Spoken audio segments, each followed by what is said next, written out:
मनुष्य भी बड़ा विचित्र प्राणी है।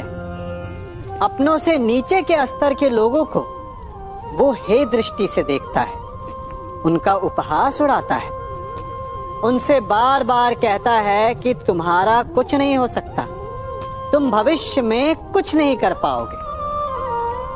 जब मनुष्य के पास धन, संपत्ति, मान होता है तो वो दूसरों का आदर नहीं करता, परंतु वो एक बात भूल जाता है कि उससे भी अधिक शक्तिशाली कोई अस्तित्व में है, और वो है समय। काल काल अपना चक्र कब बदलेगा ये कोई नहीं जानता। समय अपनी करवट कब लेगा ये कोई नहीं जानता।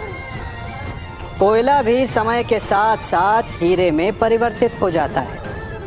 इसलिए जीवन में कभी भी किसी का भी उपहास नहीं उड़ाना चाहिए।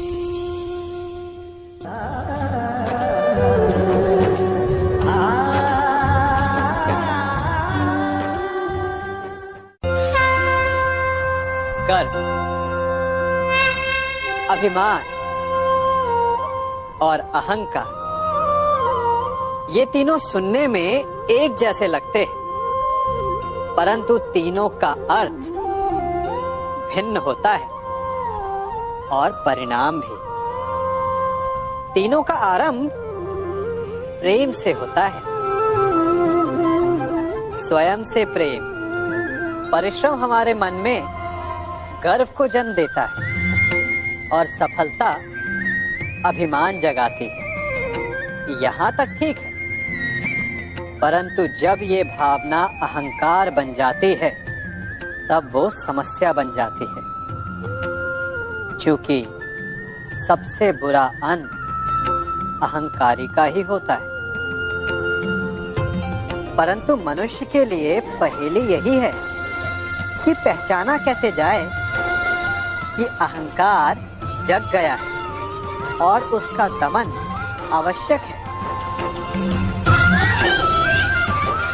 इसका उत्तर मैं नहीं, आपका मन देगा। जब तक आप स्वयं से प्रसन्न हैं, जब तक आप सबसे ऊंचा उठने का प्रयास कर रहे हैं, तब तक ठीक है। परंतु जब आपके मन में दूसरों को नीचा समझने का भाव आ जाए तो सावधान हो जाइए, क्योंकि यही अहंकार है जो वास्तव में आपको हीन कर रहा है।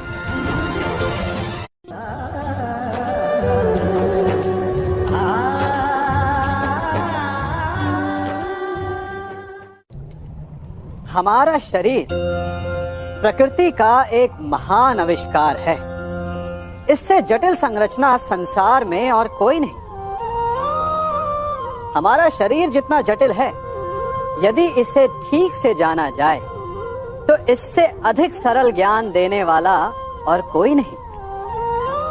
हमारे शरीर में 5 इंद्रियां होती हैं जो हमें भाव, गुण और वस्तुओं का बोध कराती हैं। हमारे पास आंखें हैं, नाक है, स्पर्श के लिए त्वचा है, कान है और जीभा है। सबका भिन्न भिन्न कार्य है। आंखों से देखना, कानों से सुनना, नथनों से श्वास लेना, त्वचा से स्पर्श करना और जीभा से स्वाद लेना। परंतु क्या आपने कभी सोचा कि प्रकृति ने हमें 2 आंखें दी, 2 नथने दी, 2 कान दी, स्पर्श के लिए ये पूरा शरीर दिया, परंतु जीभा केवल 1 दी? ऐसा क्यों? क्योंकि प्रकृति चाहती है कि हम देखें अधिक, सुने अधिक और ज्ञान अधिक अर्जित करें, बोले कम। क्योंकि अधिक वाचाल नाश को निमंत्रण देता है। स्मरण रखिएगा।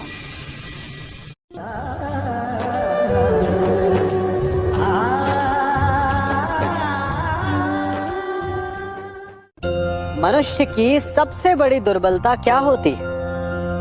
सोचिए। धन, प्रेम, अहंकार। मनुष्य की सबसे बड़ी दुर्बलता होती है उसके रहस्य। चाहे आप कितने भी शक्तिशाली क्यों ना हो, कितने भी प्रबल क्यों ना हो, परंतु उसके रहस्य उसके नाश की चाबी होती है। इसलिए यदि प्रबल रहना है, शक्तिशाली रहना है, समर्थ रहना है, तो अपने रहस्य को किसी को भी ना बताएं, ना मित्र को और ना ही शत्रु को, क्योंकि समय पड़ने पर कब कौन शत्रु हो जाए ऐसा कहना संभव नहीं। विभीषण को रावण के अमृत कुंड का ज्ञात था, इसीलिए प्रभु श्री राम रावण का वध करने में सफल हो सके। इसलिए उचित यही है कि आप अपने रहस्य को स्वयं तक ही सीमित रखें।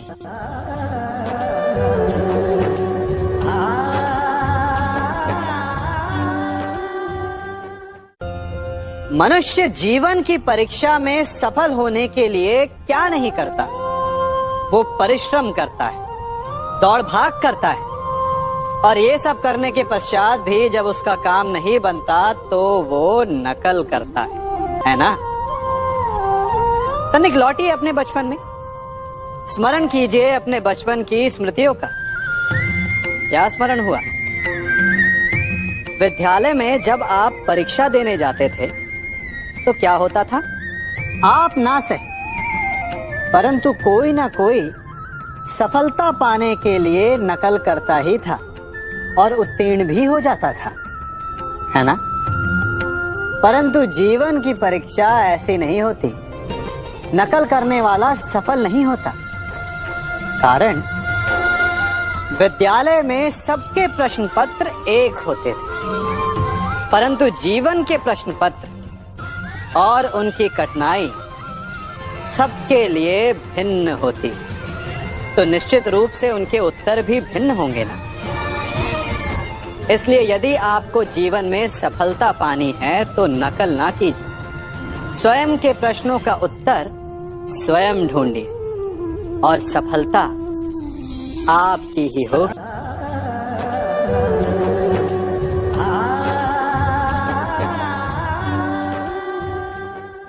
जब सागर का जल वाष्प बनकर उड़ता है तब वो हमें दिखाई नहीं देता। मेघ उस जल को अपने भीतर छिपा लेते हैं, लंबी यात्रा करते हैं, प्रयास करते हैं कि वो जल सदा उनके भीतर छिपा रहे, परंतु जब वायु का वेग उन्हें उड़ाकर किसी पर्वत से ले जाकर के टकरा देता है तब उन मेघों को बरसना ही पड़ता है, क्योंकि यही नियति है, यही प्रकृति है। क्योंकि जल को सागर में जाकर मिलना ही है। ठीक ऐसा ही हमारे साथ भी होता है। हम सत्य अपने मन के मेघों में चाहे जितना छिपाने का प्रयास कर लें, परंतु समय की आंधी उसे वास्तविकता के पर्वत से ले जाकर के टकराकर हमारे समक्ष ले ही आती है। जिस भय के कारण आप सत्य को सामने नहीं लेकर आना चाहते, एक दिन वही भय हमारे समक्ष आकर खड़ा हो जाता है और फिर हम लाचार हो जाते हैं, क्योंकि हमने उस भय का सामना करने की तैयारी नहीं की होती। इसलिए सत्य से भागे नहीं, उसे छिपाए भी नहीं, उसे स्वीकार करें। भविष्य की बड़ी विपत्ति से बच जाएंगे।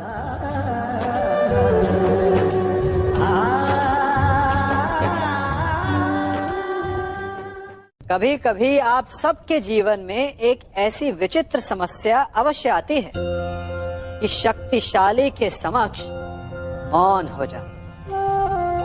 उस शक्तिशाली से विवाद करने से बचने के लिए आप मौन रह जाते। मानता हूं, ऐसा करने से आप एक विवाद से बच जाते, एक संघर्ष से बच जाते, परंतु ऐसा बचाव एक बड़े संघर्ष को जन्म दे देता है। कैसे?